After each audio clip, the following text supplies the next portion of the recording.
ನೀವು ನೋಡಿ, ಪ್ರಕೃತಿಗೆ ನಾವು ಕೊಟ್ಟಂತಹ ಕೊಡುಗೆ ವಾಪಸ್ ಪ್ರಕೃತಿ ನಮಗೆ ಏನು ಕೊಡುತ್ತೆ ಅನ್ನೋದ್ರ ಮೇಲೆ ನಿರ್ಧಾರ ಆಗುತ್ತೆ. ಅಂದರೆ ನಾವೇನು ಕೊಡ್ತೀವಿ ಅನ್ನೋದ್ರ ಮೇಲೆ ಪ್ರಕೃತಿ ನಮಗೆ ವಾಪಸ್ ಕೊಡುತ್ತೆ ಅಂತ. ಆದರೆ ಒಂದು ಬಾರಿ ಪ್ರಕೃತಿ ಮುನಿದ್ಬಿಟ್ರೆ ಯಾವ ಮನುಷ್ಯ ವೈಜ್ಞಾನಿಕವಾಗಿ ತಾಂತ್ರಿಕವಾಗಿ ಏನೇ ಸಾಧನೆ ಮಾಡಿರ್ಬೋದು, ನಾವು ಚಂದ್ರನ ಮೇಲೆ ಹೋಗಿರ್ಬೋದು, ಮಂಗಳ ಗ್ರಹಕ್ಕೆ ಹೋಗಿರ್ಬೋದು, ಪ್ರಕೃತಿ ಮುನಿದ್ರೆ ಮಾತ್ರ ಮನುಷ್ಯ ಅದರ ಪೆಟ್ಟನ್ನು ತಿನ್ನಬೇಕು ಅನ್ನೋದಕ್ಕೆ ಅನೇಕ ಐತಿಹಾಸಿಕ ಘಟನೆಗಳು ನಮ್ಮ ಮುಂದೆ ಇದೆ.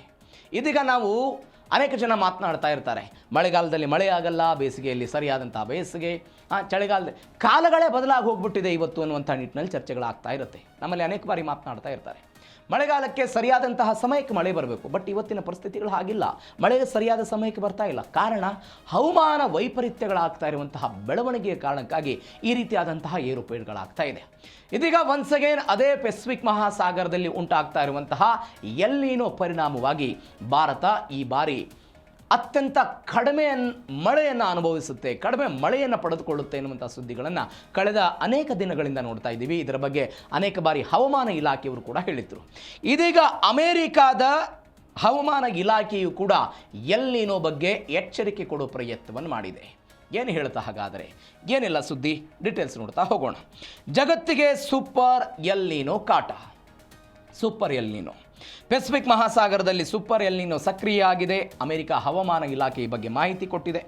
1950ರ ನಂತರ ಸೃಷ್ಟಿಯಾಗ್ತಾ ಇರುವಂತಹ ಜಗತ್ತಿನ ಅತ್ಯಂತ ಪ್ರಬಲ ಹವಾಮಾನ ಏರುಪೇರುದು ಅಂತ ಅಮೆರಿಕದವರು ಹೇಳಿದ್ದಾರೆ. ಎಲ್ ನೀನೋ 63% ತೀವ್ರಗೊಳ್ಳುವಂತಹ ಸಾಧ್ಯತೆ ನವೆಂಬರ್ನಲ್ಲಿದೆ ಅಂತೆಲ್ಲ ಹೇಳಿದ್ದಾರೆ. ಪೆಸಿಫಿಕ್ ಸಾಗರದ ಮೇಲ್ಮೈ ತಾಪಮಾನ ದಿಢೀರಾಗಿ ಏರಿಕೆ ಆಗುತ್ತೆ, ಜಾಗತಿಕ ಹವಾಮಾನ ತಲ್ಲಣ ಆಗುತ್ತೆ ಅಂತ ಅವ್ರು ಹೇಳಿರೋದು. ಸೂಪರ್ ಎಲ್ ನೀನೋ ಆಗಿ 63% ಸಾಧ್ಯತೆ ಇದೆ ಅಂತಲ್ಲ ಅವರು ಹೇಳಿದ್ದಾರೆ. ಅಮೆರಿಕಾದ ರಾಷ್ಟ್ರೀಯ ಸಾಗರ ಮತ್ತು ವಾತಾವರಣ ಆಡಳಿತ ಸಂಸ್ಥೆ ಇಂಥದ್ದೊಂದು ಎಚ್ಚರಿಕೆ ಕೊಟ್ಟಿರೋದು. ನೀವು ನೋಡಿ, ಭೂಮಧ್ಯ ರೇಖೆ ಪೆಸಿಫಿಕ್ ಮಹಾಸಾಗರದಲ್ಲಿ ನೀರಿನ ತಾಪಮಾನ 0.5 ಡಿಗ್ರಿ ಸೆಲ್ಸಿಯಸ್ ಅಧಿಕವಾಗಿ ದಾಖಲಾಗ್ತಾ ಇದೆ ಅಂತ ಅವರೆಲ್ಲ ಹೇಳಿದ್ದಾರೆ. ನವೆಂಬರ್ 2026ರಿಂದ 2027ರ ಅವಧಿಗೆ ಇಲ್ಲಿ ತಾಪಮಾನ 2 ಡಿಗ್ರಿ ಸೆಲ್ಸಿಯಸ್ಗಿಂತಲೂ ಕೂಡ ಹೆಚ್ಚಾಗಬಹುದು ಅಂತ. ಇದೀಗ 0.5 ಡಿಗ್ರಿ ಸೆಲ್ಸಿಯಸ್ ಇದೆ, ಅದು 2 ಡಿಗ್ರಿ ಸೆಲ್ಸಿಯಸ್ ಆಗ್ಬೋದು. ಇದು 2 ಡಿಗ್ರಿ ಸೆಲ್ಸಿಯಸ್ ಆದಾಗ ಇದನ್ನು ಸೂಪರ್ ಎಲ್ ನೀನೋ ಅಂತ ಕರೆಯಲಾಗುತ್ತೆ. ಎಲ್ ನೀನೋ ಬೇರೆ, ಎಲ್ ನೀನೋದ ನಂತರ ಸೂಪರ್ ಎಲ್ ನೀನೋ ಆಗಿ ಕನ್ವರ್ಟ್ ಆಗೋದು. ಅಂದರೆ ತಾಪಮಾನ ಹೆಚ್ಚಳ ಆದಷ್ಟು ಇದು ಸೂಪರ್ ಎಲ್ ನೀನೋ ಆಗುತ್ತೆ. ಆವಾಗ ಮಳೆಯ ಕೊರತೆ ಮತ್ತಷ್ಟು ಹೆಚ್ಚಳ ಆಗ್ತಾ ಹೋಗುತ್ತೆ. 1950ರ ನಂತರ ಒಂದು 3 ವಿದ್ಯಮಾನಗಳಾಗಬಹುದು ಅಂತ ಅವರು ಹೇಳ್ತಾ ಇದ್ದಾರೆ. ಒಂದು, ದುರ್ಬಲ ಮುಂಗಾರು ಆಗ್ಬೋದು, ಭಾರತಕ್ಕೆ ನೈಋತ್ಯ ಮುಂಗಾರು ಮಳೆ ಪ್ರಮಾಣ ಕಡಿಮೆ ಆಗುತ್ತೆ. ತೀವ್ರತರನಾದಂತಹ ಬರಗಾಲ ಉಂಟಾಗುತ್ತೆ ಅಂತ ಹೇಳ್ತಿದ್ದಾರೆ. ತಾಪಮಾನ ಏರಿಕೆ ಆಗುತ್ತೆ ಅಂತ.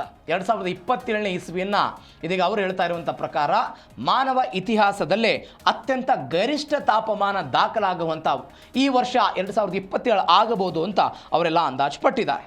ಮತ್ತೊಂದು ಕಡೆ ಅಮೆರಿಕಾದಲ್ಲಿ ವಿಪರೀತ ಮಳೆ ಆಗಬಹುದು ಅಂತೆಲ್ಲ ಅವ್ರು ಹೇಳ್ತಾ ಇರೋದು. ಆ ಮುಖಾಂತರ ಒಂದು ದೊಡ್ಡ ಬಿಕ್ಕಟ್ಟನ್ನು ಎದುರಿಸೋದಕ್ಕೆ ನಾವೆಲ್ಲ ಸಜ್ಜಾಗಬೇಕು ಅಂತ ಒಂದು ಎಚ್ಚರಿಕೆ ಕೊಡೋ ಪ್ರಯತ್ನವನ್ನು ಮಾಡಿದ್ದಾರೆ. ಹಿಂದೆ ಅನೇಕ ಬಾರಿ ಸೂಪರ್ ಎಲ್ ನೀನೋ ಆಗಿದೆ, ಇದೀಗ ಮತ್ತೊಮ್ಮೆ ಆಗ್ಬೋದು ಅಂತ. ಹಾಗಾದರೆ ಏನಿದು ಜಗತ್ತನ್ನೇ ಕಾಡ್ತಾ ಇರುವಂತಹ ಎಲ್ ನೀನೋ ಏನು? ಪೆಸಿಫಿಕ್ ಮಹಾಸಾಗರದ ಮೇಲ್ಮೈ ನೀರು ಅಸಹಜವಾಗಿ ಬಿಸಿ ಆಗೋದೇ ಎಲ್ ನೀನೋ ಅಂತ ಕರೀತಾರೆ. ನಾವು ಅನೇಕ ಬಾರಿ ಇದರ ಬಗ್ಗೆ ಚರ್ಚೆ ಮಾಡಿದ್ದೀವಿ. ಒಂದು ಕೂಲರ್ನ ಎಕ್ಸಾಂಪಲ್ ತೆಗೆದುಕೊಂಡ್ರೆ ಹೇಗೆ ಅದು ಬಿಸಿ ಗಾಳಿಯನ್ನು ಹೊರಗೆ ಹಾಕಿ ನಮಗೆ ತಂಪು ಬರೋದಿಲ್ಲವೋ ಅದೇ ರೀತಿಯಾಗಿ ನಮಗೆ ಬಿಸಿ ಗಾಳಿ ಬಂದು ನಮ್ಮಲ್ಲಿ ಮಳೆಯ ಪ್ರಮಾಣ ಕಡಿಮೆ ಆಗುವಂತಹ ಪ್ರಕ್ರಿಯೆಗೆ ನಾವು ಎಲ್ ನೀನೋ ಅಂತ ಕರಿತೇವೆ. ಪೆಸಿಫಿಕ್ ಮಹಾಸಾಗರದಲ್ಲಿ ಮಾರುತ ಬಿಸಿಯಾದ ನೀರನ್ನು ಏಷ್ಯಾದ ಕಡೆಗೆ ಕಳಿಸದೆ ದಕ್ಷಿಣ ಅಮೆರಿಕಾದ ಕಡೆಗೆಲ್ಲ ತಂಪು ನೀರನ್ನು ಮೇಲ್ಮೈಗೆಲ್ಲ ಬರೋದಂತಹ ಪ್ರಕ್ರಿಯೆಯಲ್ಲಿ ಆಗುತ್ತೆ. ಆ ಪ್ರಕ್ರಿಯೆಯಿಂದ ನಮಗೆಲ್ಲ ದೊಡ್ಡ ಮಟ್ಟದ ಮಳೆಯ ಕೊರತೆ ಉಂಟಾಗುತ್ತೆ. ಮತ್ತೊಂದು ಕಡೆ ಇದರಲ್ಲಿ 3 ಹಂತಗಳಿದೆ ಅಂತ ಎಲ್ಲ ವಿವರಣೆ ಕೊಡಲಾಗುತ್ತೆ. ಸಾಮಾನ್ಯ ಹಂತ ತಾಪಮಾನ ವಾಡಿಕೆಯಂತೆ ಸ್ಥಿರವಾಗಿರುತ್ತೆ, ಅವಾಗೇನು ಬದಲಾವಣೆ ಆಗಲ್ಲ. ಎಲ್ ನೀನೋ ಆದಾಗ ವಾಡಿಕೆಗಿಂತ ಅತಿ ಹೆಚ್ಚಾದಂತಹ ತಾಪಮಾನ ಉಂಟಾಗುತ್ತೆ, ನಮಗೆ ಮಳೆಯ ಕೊರತೆ ಆಗುತ್ತೆ. ಎಲ್ ನೀನೋದ ನಂತರವೂ ಕೂಡ ಲಾ ನೀನೋ ಅಂತಲೂ ಕೂಡ ಕರೀತಾರೆ. ಲಾ ನೀನೋ ಅಂತ ಕೇಳಿದರೆ ಈ ಪರಿಸ್ಥಿತಿ ಉಲ್ಟಾಗೋದು. ವಾಡಿಕೆಗಿಂತ ನೀರು ಹೆಚ್ಚಾಗಿ ತಂಪಾಗಿದ್ದರೆ ಭಾರತಕ್ಕೆ ವಿಪರೀತವಾದಂತಹ ಮಳೆ ಆಗುತ್ತೆ. ಈ ಮಳೆಯ ಪರಿಣಾಮವಾಗಿ ಭಾರತದ ನಮಗೆ ಯಾವುದೇ ಕೊರತೆ ಉಂಟಾಗಲ್ಲ, ಆರ್ಥಿಕ ನಮಗೆ ಹೊರೆ ಆಗುತ್ತೆ. ನಮ್ಮಲ್ಲಿ ಕೃಷಿ ಭೂಮಿ ಇವತ್ತೇ ನಾವು ಸಂಕಟವನ್ನು ಪಡ್ತಾ ಇದ್ದೀವಿ. ಒಟ್ಟಾರೆ ಉತ್ಪನ್ನ ಕಡಿಮೆ ಆಗೋದ್ರಿಂದ ಗ್ರಾಮೀಣ ಆರ್ಥಿಕತೆಗೆ ಹೊಡೆತ ಬೀಳುತ್ತೆ, ಕುಡಿಯೋ ನೀರಿಗೆ ಹಾಹಾಕಾರ ಆಗುತ್ತೆ, ಇತ್ಯಾದಿ ಚರ್ಚೆಗಳನ್ನ ನಾವೇನು ಮಾಡ್ತಾ ಇದ್ದೀವಿ. ಇವ್ಯಾವುದು ಕೂಡ ಯಾವ ಸಮಯದಲ್ಲಾಗಲ್ಲ, ಎಲ್ ನೀನೋ ಆಗುವಂತಹ ಸಮಯದಲ್ಲಿ ಆಗಲ್ಲ ಎನ್ನುವಂಥ ಸುದ್ದಿಗಳು ಬರ್ತಾ ಇದೆ. ಇದು ಎಲ್ ನೀನೋದ ಪರಿಣಾಮ ಆಯಿತು. ಇದರ ಜೊತೆಗೆ ಮತ್ತೊಂದು ಬೆಳವಣಿಗೆ ಏನು ಅಂತ ಹೇಳಿದರೆ, ಇದೇ ಮಳೆಯ ವಿಚಾರಕ್ಕೆ ಭಾರತದ ಮುಂಗಾರಿಗೆ ಬರಭೀತಿ ಆಗ್ಬೋದು ಅಂತ. ಭಾರತೀಯ ಹವಾಮಾನ ಇಲಾಖೆಯಿಂದಲೂ ಕೂಡ ಎಲ್ ನೀನೋ ಆಗಮನದ ಅಧಿಕೃತ ಘೋಷಣೆ ಆಗಿದೆ. ನಾವು ಅನೇಕ ಬಾರಿ ನೋಡಿದ್ವಿ ಇದರ ಬಗ್ಗೆ.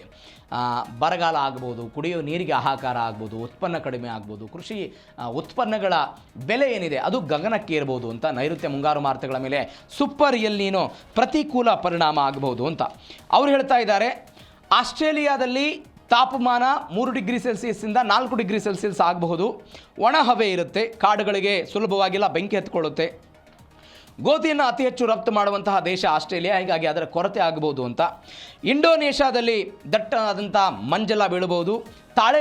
ತಾಳೆ ಎಣ್ಣೆಯನ್ನು ಅವರು ಹೆಚ್ಚಾಗಿ ಉತ್ಪಾದನೆ ಮಾಡ್ತಾರೆ, ಅದಕ್ಕಾಗಿ ಎಲ್ಲ ದರ ಏರಿಕೆ ಆಗ್ಬೋದು ಎನ್ನುವಂಥ ಸುದ್ದಿಗಳು ಬರ್ತಾ ಇದೆ.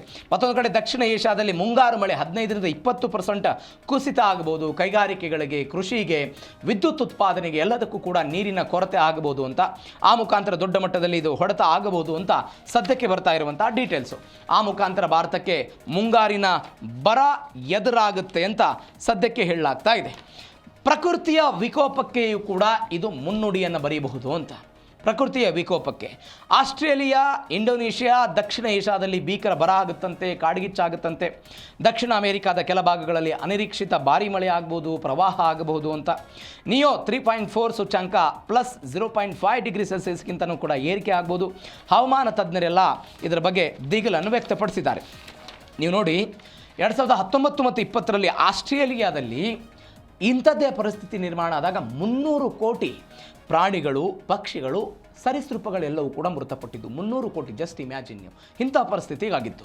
2.4 ಕೋಟಿ ಹೆಕ್ಟರ್ ಭೂಮಿ ಸಂಪೂರ್ಣವಾಗಿ ಸುಟ್ಟು ಭಸ್ಮವಾಗಿ ಹೋಗಿತ್ತು.